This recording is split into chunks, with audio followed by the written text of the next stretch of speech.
It's a fireside chat. The two personalities over here will join. So, well, ladies and gentlemen, Dr. Sanjeev Narayan. He's a trailblazing, national award-winning entrepreneur who has revolutionized the Northeast media landscape as a force behind its first TV channel. His journey is a fulfilling grass to great story, reflecting his hard work and innovation. Beyond media, Dr. Narayan has diversified his entrepreneurial pursuits, overseeing a diverse business portfolio. He has played an active role in development and preservation of the cultural heritage of Assam while also encouraging the youth to engage in sports also. Well, Dr. Narayan's influence extends to over 6,000 employees under his leadership. Everybody make a huge round of applause and positively impacting more than 3 lakh households in his hometown, that is Guwahati, a testament to his decades of perseverance. All right. So please, everybody, make a huge round of applause once again for Dr. Sanjeev Narayan. With him, I would like to request our very own RAI's Director, Marketing and Communication, Retailers Association of India, and Editorial Director, So RAI, that is Dr. Hitesh Bhatt, to please join, sir, for this fireside chat session. So easy, all right.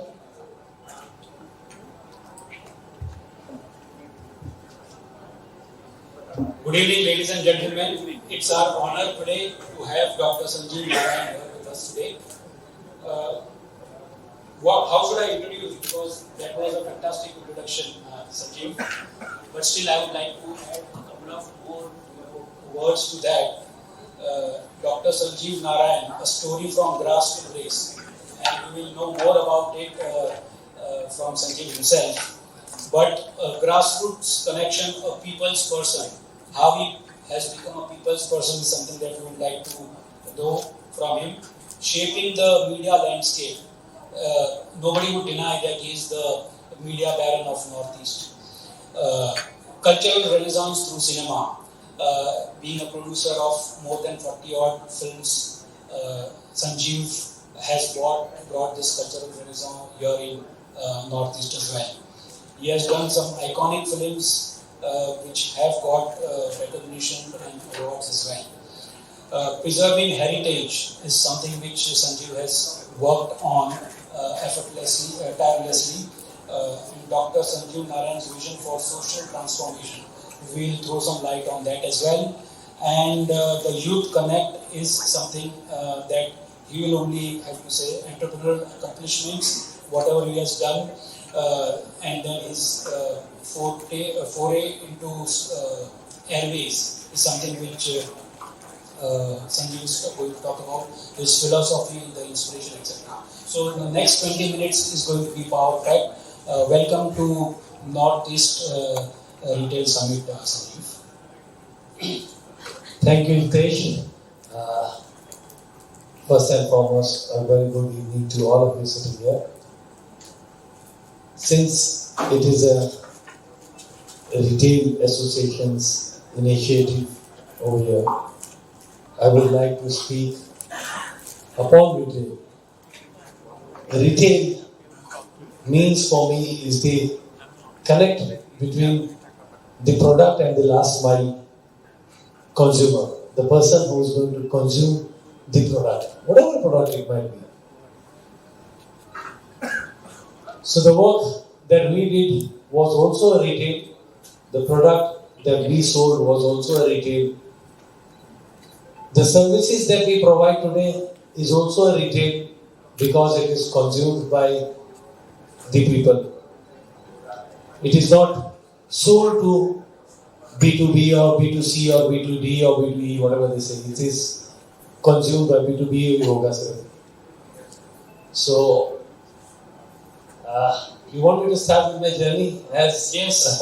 Told by Hitesh, I would like to start it with my journey. So just to add on that, Sanjeev had told me that he started way back in 91 and you can correct me, Sanjeev, with a small cassette shop. Right.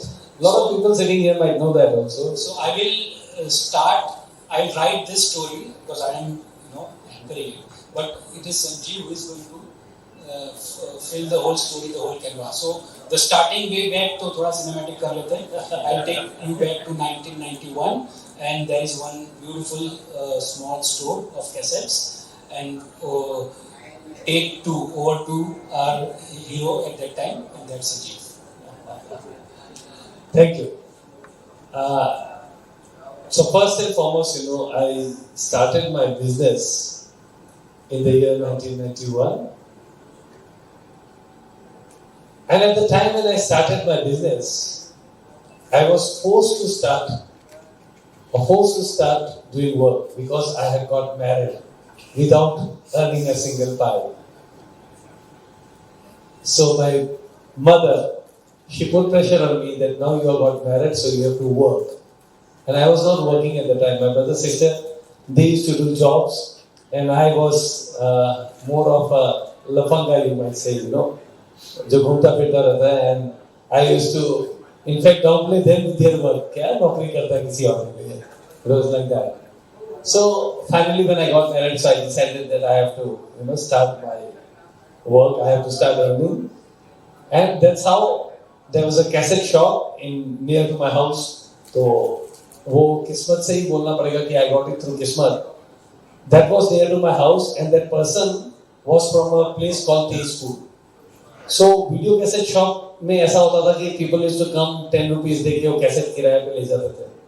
And that guy, fortunately, unfortunately, since he had come from Tezpur, वो किसी को पहचानता नहीं था हाथीगांव में. My shop was in Hathigao. So since he didn't know anybody, he used to lock his shop and then go to see the person's house. किसके घर कहाँ है उस आदमी का. तो by the time आप समझ सकते हो कि कोई आदमी उस टाइम बेलतला से भी गया होगा हाथीगांव कैसेट लेने, तो बेलतला तक जाता था, 2 घंटा दुकान बंद रहता था. तो ऐसे बिजनेस उसका चलता नहीं था, वैसे चल नहीं रहा था. तो मैंने उसको जाकर के वैसे ही उसको बोला कि आपका मैं तो देखते रहा, और हम उसी जगह पे अड्डा मारते थे. अड्डा बोलते हमारे जमाने में अड्डा होता था. So we used to all boys sit and just chat. तो मैंने उसको बोला आपका तो चलता नहीं है, आप बेचना चाहते हो क्या इसको? So he said yes, I'll sell it off. And I asked him how much money you want. So he said he wants 1200 rupees for the furniture that he had. And the cassette, 10-15 cassette ही था उसमें. So that's how I had 1700 rupees with me. वो 1700 rupees भी मैंने कैसे income किया था वो story मैं किसी को नहीं बताता हूँ because I don't want the young generation to be inspired by that. So वो स्टोरी को थोड़ा छुपा के रखता हूँ मैं कि वो 1700 रुपये भी कैसे इनकम किया था. But people in Guwahati or people in Tezpur, especially in Ganesh Godi area में जो लोग रहते हैं पुराने लोग, सबको पता है. They also know how that 1700 rupees was earned. So my book is very open book. Everybody knows everything about me. Whoever has met me from that time. But I don't tell that.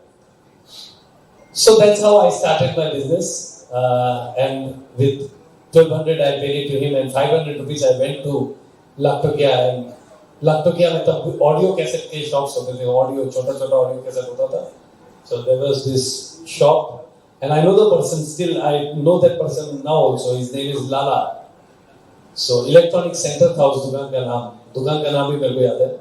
And I went and I told him कि मेरे पास 500 रुपए है, आप मेरे को 1000 रुपए का cassette दोगे क्या? And he was shocked. ये कौन लड़का है ऐसा first time दुकान में आके ऐसा बोल रहा है. But I don't know why, but he somehow got convinced and he gave me audio cassettes of 1000 rupees. और उसी से मैंने अपना business start किया. And the day I started business, from that day there was no looking back. That was how I started my business. But I'll tell you, I had a principle on the very first day when I did business. Principle of doing my work was that the customer is God. Customer जो बोलेगा वही सही है. Customer ने अगर आके आपको बोल दिया कि दिन है तो दिन है, रात है तो रात है. आप वो फिलॉसफी मान करके चलिए, मैं आपको गारंटी देता हूँ कि आप कोई हर्डल भी आप क्रॉस करके चल जाओगे. Excellent. So you need to keep that point. That is one of my basic principle which I try to imbibe in all my employees, and I tell them, all my employees, I tell them, कि देखो customer is God, तुम customer को खराब से नहीं बोल सकते हो, कस्टमर को बुरा मत बोलो, कस्टमर को तुमने अगर एटीट्यूड प्यार से समझा दिया। I was giving an example to you yesterday कि अगर आप अच्छे तरीके से किसी को समझा दो तो आदमी, अगर कोई आपका डिफेक्टिव सामान भी खरीद चुका है वो भी आपको वापस कर देगा। और अगर आप if you go out of the way to help a person, if you go out of the way to help a person, that person will become so attached to you कि वो आपको छोड़ के नहीं जाएगा। अगर आपने कुछ उसको महंगा भी बेच दिया वो आपसे महंगा भी ले लेगा, because he is so much attached to you. So that was my goal in life, and so that's how I started. Cut 1991 से 2024. Just the gist of your businesses today, and then in between we'll go back to the journey and ask a couple of questions to Sanjeev about those years and that journey as well. But from that one cassette shop, can you tell us, Sanjeev? I have already read about it, but what is the landscape of your So it happened like that कि I opened my cassette shop in 1991, and 1992 में cable TV आया India में। TV actually देखा जाए तो television, in the sense television came in 1992, and in 1992 मेरे ही locality में there were 4 cable operators जिन्होंने ये केबल खोला, केबल का बिजनेस खोला, and I used to give them VCRs on rent। तो तब यही होता था, VCR देते थे, उसमें पिक्चर लगाते थे। So slowly they couldn't run this business, so they gave it to me. They sold off, I bought their businesses, and I became the cable operator there. And after that, in 1994, Star TV came to India. तो जब Star TV India में आया, I became the distributor of Star TV in India. And फिर उसके बाद कोई stoppage नहीं था। उसके बाद टीवी चैनल स्टार के बाद सोनी आया, सोनी के बाद जी आया, ESPN आया, ऐसे चैनल आते गए। And I became distributor for almost all the channels. I was the most sought out distributor for them in the country. क्योंकि कोई भी अगर इंडिया में चैनल खोलना चाहता था, आता था, तो सबसे पहले मीटिंग में ही हम लोगों को बुलाता था। मेरे को I was one of them. North east हमेशा मेरे को बुलाता था, because we had work very hard. और मैं एक और स्टोरी बता रहा था अभी बाहर इनको कि जब ये चैनल आया था, AXN बल्कि एक टीवी चैनल आया था, सोनी कंपनी लॉन्च हुआ था with AXN, not with Sony TV और ये सब जो देखते हो आज। तो वो चैनल को इंडिया में कहीं नहीं बेच सकते थे, और वो चैनल को हम ला करके हमने नॉर्थ ईस्ट में भेज दिया था। तो उसको लेकर के हम बहुत पॉपुलर हो गए थे कंट्री में। पूरे कंट्री में जब पॉपुलर हो गए तो ऑटोमेटिकली एक बार आप पॉपुलर हो जाओ तो सब आपके पीछे पीछे आ जाते हैं। तो वो उसी तरह से टीवी चैनल करते 2000 हो गया। 2000 में जब मैंने ऑलमोस्ट 160-170 टीवी चैनल्स तब तक लॉन्च कर दिया था। जब 160-170 चैनल लॉन्च किया तो 2000 में मैंने सोचा कि क्यों नहीं एक अपना चैनल भी चालू कर ले, असामीज लैंग्वेज में भी चालू कर ले। और 2000 में हमने we gave birth to Prag news. तो प्राग चैनल देख रहे हो आप अभी, वो प्राग न्यूज़ 2000 में नॉर्थ ईस्ट का सबसे पहला टीवी चैनल था वो। और मेरे को याद है 2001 सन में जब मैंने पहला इंटरव्यू करने गए थे हम लोग तरुण गोगोई, हमारे former chief minister Tarun Gogoi, तो कैमरा देख करके, छोटा सा कैमरा था और आज ये बड़े बड़े कैमरे हैं, तो छोटा सा कैमरा लेके हम लोग गए थे। तो मेरे को पूछे थे क्या है ये क्या होगा ये टीवी में आकर कैसे आते हैं, उनको ये भी नहीं पता था। और वो इंटरव्यू का क्लिपिंग मेरे पास नहीं है। उस इंटरव्यू में मेरा दोस्त था, कैमरा उसने चलाया था और मैं तरुण गोगोई ऐसा लगा था, मैं हाथ में एक इंदिरा गांधी का फोटो लेके ऐसे खड़ा था।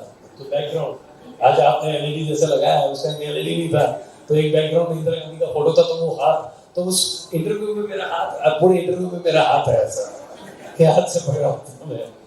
तो ऐसे करके हम लोग टीवी चैनल्स में गए।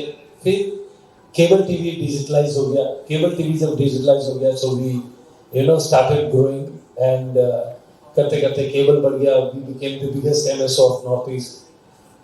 अभी भी चल रहा है हमारा cable, we are still the biggest MSO of north east. उसके बाद we decided that we will diversify into other businesses, and then I started diversifying into other businesses. फिर हम ऑटोमोबाइल में घुसे, लॉजिस्टिक में घुसे, FCI फूड कॉर्पोरेशन में काम करने लगे, मेडिकल में घुसे, स्कूल्स में घुसे हम लोग, कंस्ट्रक्शन में घुसे।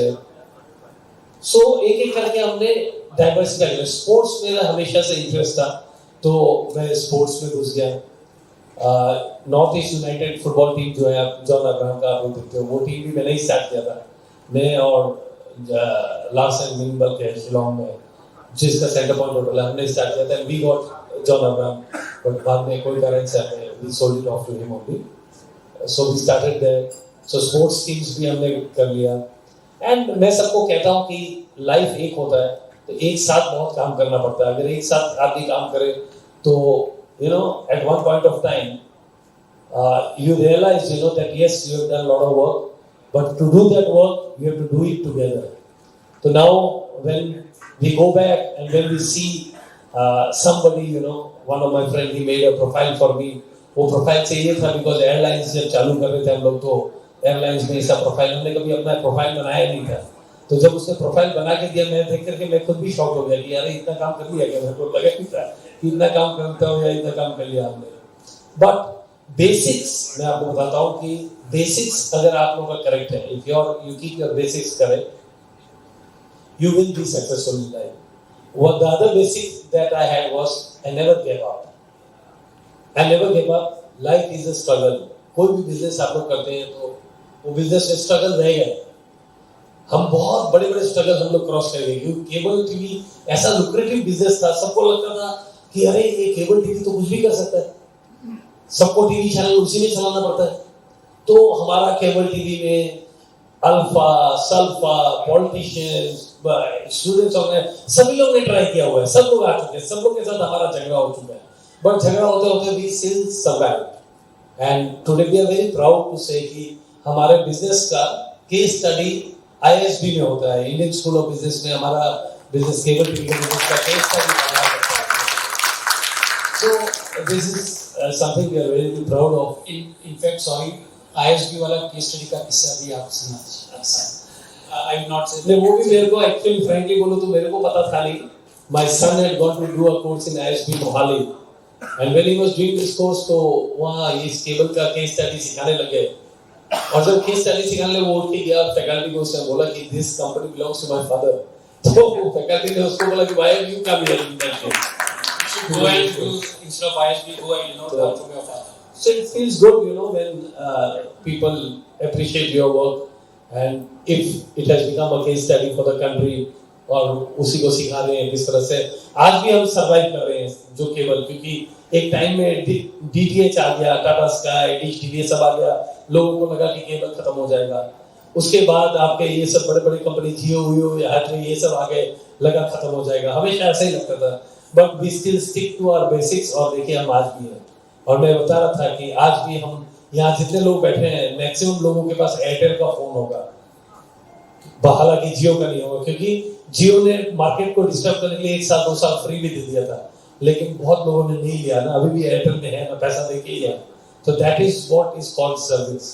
और वो सर्विस अगर आप अच्छा करते रहो, कस्टमर के साथ व्यवहार अच्छा करो, आउट ऑफ द वे कुछ भी कर दो आप, तो आपको एप्रिसिएशन मिलेगा। आप सोच नहीं सकते हो आपको किस तरह का, मतलब किस तरह आपको एप्रिसिएशन मिल जाएगा, कहाँ आपका काम हो जाएगा, आपको कभी पता नहीं चलेगा। मैं आपको एक एग्जांपल देता हूँ, अभी हमारे पास ऑटोमोबाइल भी है, मर्सिडीज, टाटा, ये सब चीज का शोरूम है।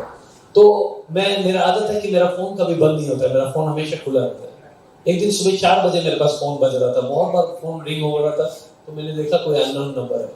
मैंने फोन उठाया, उसने मेरे को बोला सर मैं बहुत मुसीबत में हूँ, मेरा ट्रक खराब हो गया सरायघाट ब्रिज के ऊपर। तो बोला अच्छा ठीक है, अभी 4 बजे है, मैं क्या करूँगा, लेकिन फिर भी पता करता हूँ। तो मैंने किसी मेरे बंदे को फोन किया, उसने भी मेरा फोन उठा लिया, लेकिन उसने मेरा फोन 4 बजे उठा लिया। तो मैंने बोला देख लो भाई, अगर तुम हेल्प कर सकते हो इस बंदे को, देखो वो सरायघाट ब्रिज में 6-7 बजेंगे तो ट्रैफिक जाम हो जाएगा बहुत। तो उसने जाकर के उसका ट्रक ठीक कर दिया 6 बजे तक। अब उस ट्रक का जो ड्राइवर, उसने शायद अपने मालिक को बोला होगा, मालिक ने लंबा चौड़ा मेल कंपनी में टाटा में भेज दिया। लेकिन क्या हुआ, टाटा ने जो भेज दिया, उनके सीईओ, उनके डायरेक्टर्स, एग्जीक्यूटिव डायरेक्टर, सबसे मेरे पास एप्रिसिएशन आ गया कि ये तो something you have done is very big. But मैंने इंटेंशनली कुछ नहीं किया था, let me be very Frank, ये तो फोन आ गया, लकीली मैं दिख गया तो मैंने उठा लिया phone. So it is like that, if you go out of the way to help somebody, people will always come back to you, they will not go anywhere.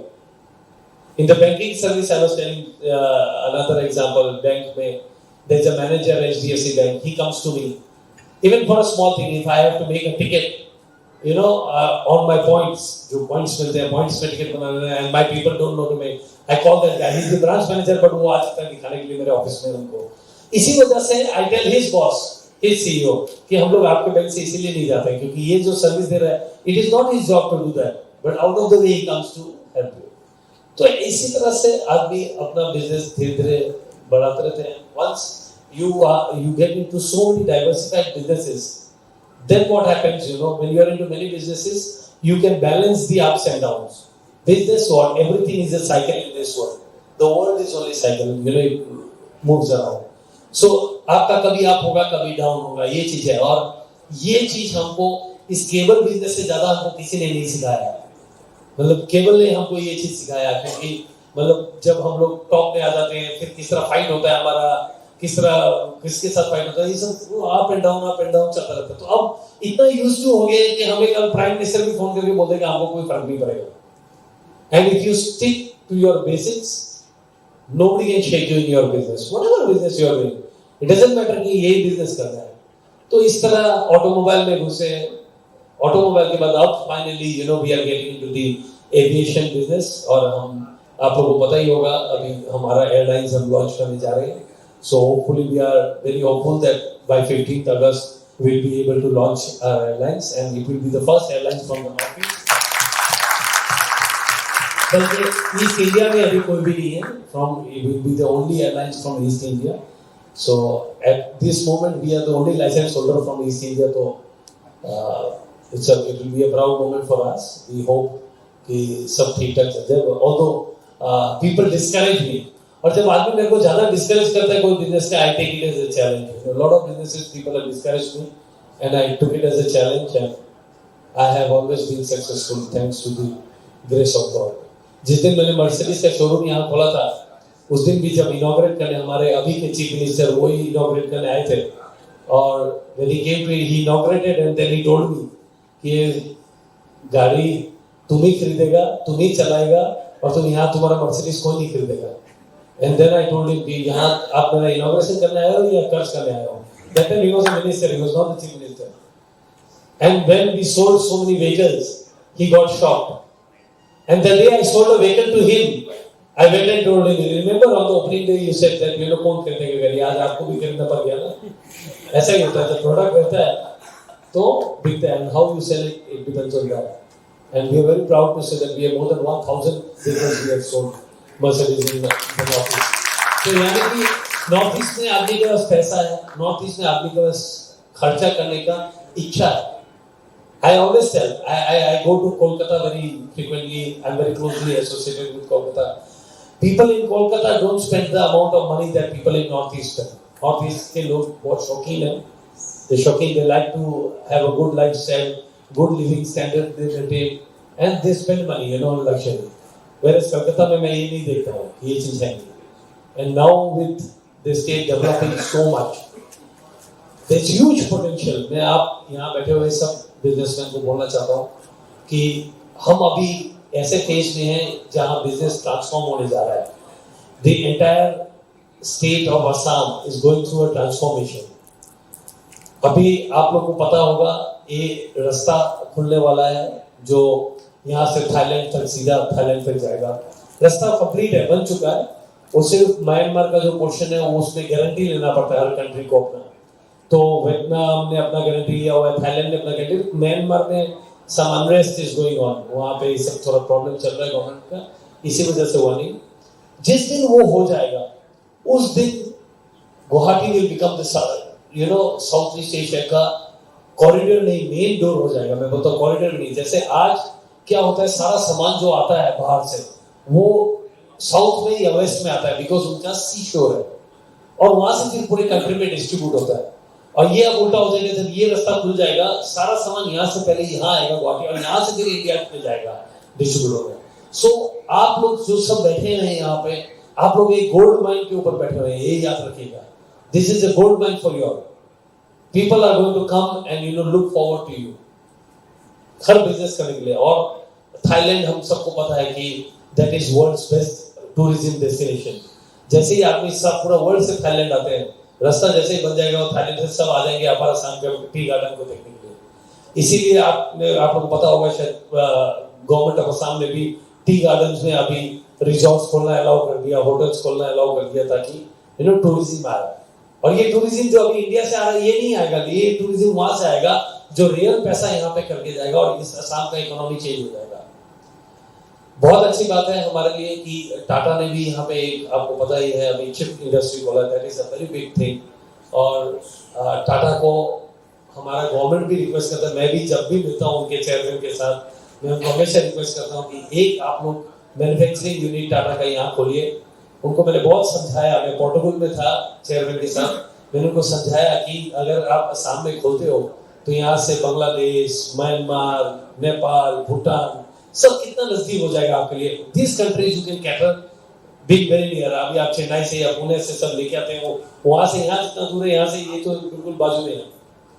So it takes time but बहुत hopeful हूँ क्योंकि एक automobile अगर manufacturing unit अगर असम में खुल गया, एक मैन्युफैक्चरिंग यूनिट पूरा इकोनॉमी चेंज कर सकता है। We all know Indian economy जो है, इंडियन इकोनॉमी का 9% is automobile industry.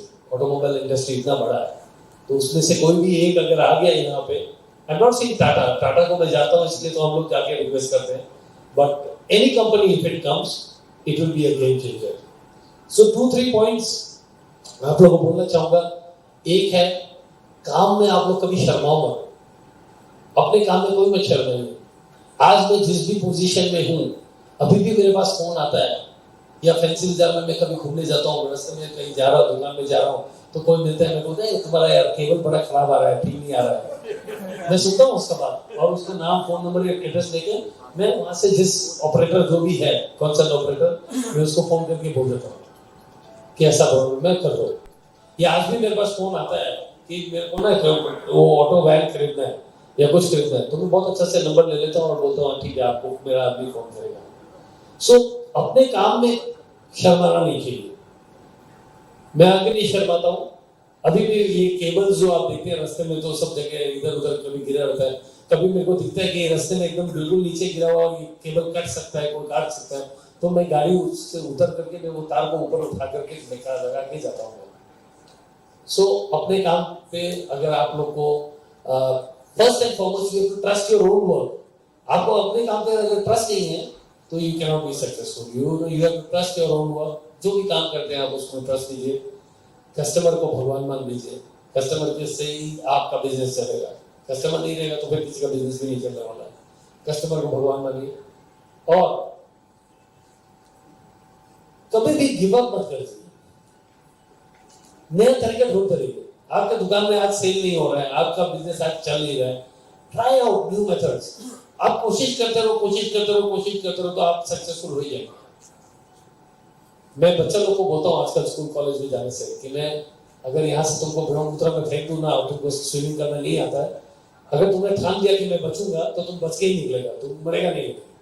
Even if you don't know how to swim but you have to have that guts that you know I will survive, I will live. Don't give up मत करो, देखो सब कुछ हो जाएगा। So that is what I have to say to you all, you know, इस business में। अब आप लोग कुछ भी पूछना चाहते हैं? No, thanks a lot. We are almost done. 2 questions. Where do you see yourself or the group 5 years or 10 years down the line? See, whatever we are doing today's date, right now we are in the expansion mode. We try. Every time I promise that I'm not going to start another new business, but fortunately, circumstances ऐसा हो जाता है कि कुछ नहीं तो कुछ start करना पड़ जाता है। अभी एक स्क्रैपेज पॉलिसी आ गया तो स्क्रैपेज का भी वो यूनिट हम लोग बनाना पड़ गया, तो वी आर डूइंग दैट। इसी तरह जैसे अभी आप इलेक्ट्रिक बस जो देख रहे हैं यहाँ पे, मैंने इलेक्ट्रिक बस बेचा था गवर्नमेंट को बेचने के बाद गवर्नमेंट ने डिसाइड किया ये तो चलाएगा कौन, बस तो आपने बेच दिया, हमको चलाएगा कौन। फाइनली गवर्नमेंट ने तुम ही ले जाओ, तुम ही चलाओ। मैंने भी ट्रायल एंड एरर बेसिस पे बोला चलो ठीक है, आपको इसी को तो चलाना ही पड़ेगा, जबकि मेरा काम नहीं था बस चलाना। फिर मैंने लेके चला दिया। अब फिर भगवान का दया वो भी चल गया, बस भी चल गया। तो काम तो बढ़ता ही जाता है, ऑटोमेटिकली काम बढ़ जाता है एक के बाद एक। बट यही है कि if you have sincerity in your work you will succeed, number 1। Number 2, you have to be punctual in your work. आप अगर अपने काम में खुद अगर आप टाइम पे नहीं जाएंगे तो आप कभी भी काम नहीं संभाल सकते। मैं आज भी सुबह 10 बजे करेक्ट 10 बजे मैं निकल जाता हूँ ऑफिस के लिए, जबकि मैं चाहूँ तो मैं नहीं जा सकता हूँ, आराम से बैठ सकता हूँ, लेकिन मैं 10 बजे निकल भी जाता हूँ और 10 बजे ही घर आता हूँ। कभी जल्दी आ गया तो बात अलग है। So you have to look at your businesses. So sorry, when Sanjeev told me from 10 to 10, I had asked this question to him. क्या जरूरत है इतना मेहनत करना? इतना मेहनत तो करना चाहिए. So he gave me a classic answer. He said, "Okay, I do this for the society." Okay, and that's what something which differentiates leaders from or successful leaders from others is that now. It's your family becomes so big. Now having 6,500 employees, the family is so big that I need to think about how they are going to survive if something happens to the business. So that is it. So whenever there is any problem into any business, I only focus on that business at that point of time. So that is how I am managing. Still, I am managing so many companies. Otherwise, now sometimes I also feel humanly it is not possible to look into so many businesses together. But वो है. And मैं आप लोगों को ये भी बोलना चाहता हूँ, मैं आइडलाइज करता हूँ अंबानी को नहीं, मैं आइडलाइज करता हूँ रतन टाटा को। I idolize him because like him we are also doing a lot of social work. We have made temples बना रहे हैं, कहीं क्रिमेशन ग्राउंड्स बना रहे हैं, स्कूल्स कॉलेजेस में घर बना करके दे रहे हैं हम लोग। Lot of things we are doing together. Why we are doing it together? So that at one point of time when we reach we have lot to see in the back. So, सब अगर ऐसा ही सोच लेना कि क्या किया society 10 साल बाद 20 साल बाद, कम से कम हमें ये नहीं लगे कि हमने बहुत कमा लिया या बहुत कुछ कर लिया लेकिन सोसाइटी के लिए कुछ नहीं किया। सो ये साथ साथ अगर ये भी करते जाओ आप तो दिखता है। तो हम ये मेरा प्रिंसिपल था। मैं जब मैंने कैसेट का शॉप भी खोला था, मैं तब से ही ये साथ साथ ये सब काम भी करता रहता था। और इसीलिए आज उनमें भी उसका भी लिस्ट बनाने जाऊंगा तो बहुत लंबा लिस्ट हो जाएगा। वो ऐसा है, इतना काम हो चुका है जो थोड़ा बहुत प्रोफाइल में भी आया था। So now you work at one point of time you work for yourself. After a point of you work for others. So that has to be the funda of your life. Excellent. Sanjeev, we have already the time's up. That's what the message I've got. But thank you very much for sharing your life story is a message. As far as entrepreneurship is concerned, this is a classic case study. And I don't have to mention it. ISB has already done a case study on one of his businesses. Thank you for sharing all your insights, your passion, and even the vision that you have shared with us. You want to create that impact not only for those 6,000 employees, but going ahead, you want to do this in many other fields as well. One of them is the Airways. All the best for your future endeavors. Thank you very much. Thank you so much.